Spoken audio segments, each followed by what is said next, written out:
नमस्कार। आप देखना शुरू कर चुके हैं एवीएन न्यूज़ और मेरा नाम है चंदन पटेल। त्योहारों के देश भारत में कई ऐसे पर्व हैं जिन्हें काफ़ी कठिन माना जाता है और इन्हीं में से एक है लोक आस्था का पर्व महापर्व छठ, जिसे रामायण और महाभारत काल से ही मनाने की परंपरा रही है। नहाय खाए के साथ आज से आरंभ हुए लोक आस्था के इस 4 दिवसीय महापर्व को लेकर कई कथाएं मौजूद हैं। एक कथा के अनुसार महाभारत काल में जब पांडव अपना सारा राजपाट जुए में हार गए थे, तब द्रौपदी ने छठ व्रत किया था। इससे उनकी मनोकामनाएं पूर्ण हुई तथा पांडवों को राजपाट वापस मिल गया। इसके अलावा छठ महापर्व का उल्लेख रामायण काल में भी मिलता है। एक अन्य मान्यता के अनुसार छठ या सूर्य पूजा महाभारत काल से की जाती है। कहते हैं कि छठ पूजा की शुरुआत सूर्यपुत्र कर्ण ने की थी। कर्ण भगवान सूर्य के परम भक्त थे। मान्यताओं के अनुसार वे प्रतिदिन घंटों कमर तक पानी में खड़े रहकर सूर्य को अर्घ्य देते थे। सूर्य की कृपा से वो ही महान योद्धा बने। किंवदंती के अनुसार ऐतिहासिक नगरी मुंगेर के सीताचरण में कभी मां सीता ने 6 दिनों तक रहकर छठ पूजा की थी।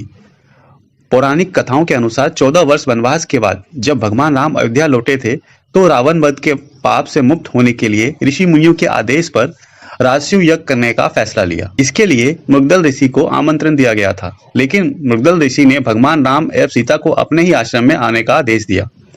ऋषि की आज्ञा पर भगवान राम एवं सीता स्वयं आए और उन्होंने उनकी पूजा के बारे में बताया गया। मृगदल ऋषि ने मां सीता को गंगा छिड़क कर पवित्र किया एवं कार्तिक मास के शुक्ल पक्ष षष्ठी तिथि को सूर्यदेव की उपासना करने का आदेश दिया। यहीं रहकर माता सीता ने 6 दिनों तक सूर्यदेव भगवान की पूजा की थी। लोक आस्था और सूर्य उपासना का महान पर्व छठ की आज से शुरुआत हो गई है। इस 4 दिवसीय त्योहार की शुरुआत नहाय खाए की परंपरा से होती है। यह त्योहार पूरी तरह से श्रद्धा और शुद्धता का पर्व है। इस व्रत को महिलाओं के साथ साथ पुरुष भी रखते हैं। 4 दिनों तक चलने वाले लोक आस्था के इस महापर्व में व्रती को लगभग 3 दिन का व्रत रखना होता है, जिसमें से 2 दिन तो निर्जला व्रत रखा जाता है। छठ को पहले केवल बिहार, झारखंड और उत्तर भारत में ही मनाया जाता था, लेकिन धीरे धीरे पूरे देश विदेश में इसके महत्व को स्वीकार कर लिया गया है। छठ पर्व षष्ठी का अपभ्रंश है, इस कारण इस व्रत का नामकरण छठ व्रत हो गया है। छठ वर्ष में 2 बार मनाया जाता है, पहली बार चैत्र में और दूसरी बार कार्तिक माह में।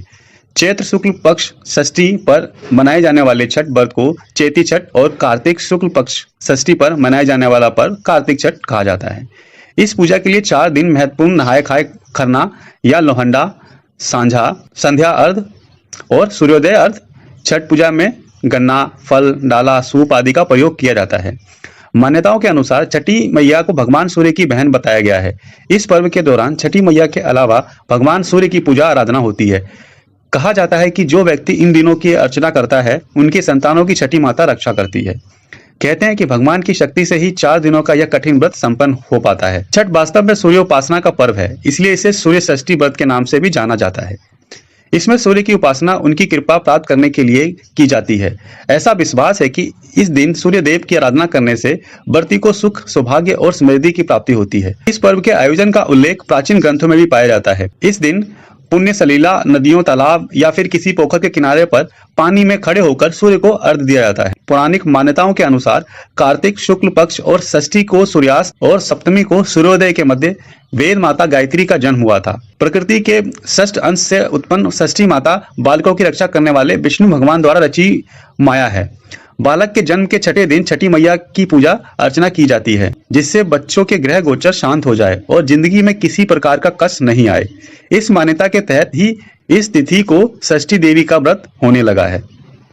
छठ पूजा की धार्मिक मान्यताओं में भी और सामाजिक महत्व भी है, लेकिन इस पर्व की सबसे बड़ी बात यह है कि इसमें धार्मिक भेदभाव, ऊंच नीच, जात पात भूलकर सभी एक साथ इसे मनाते हैं।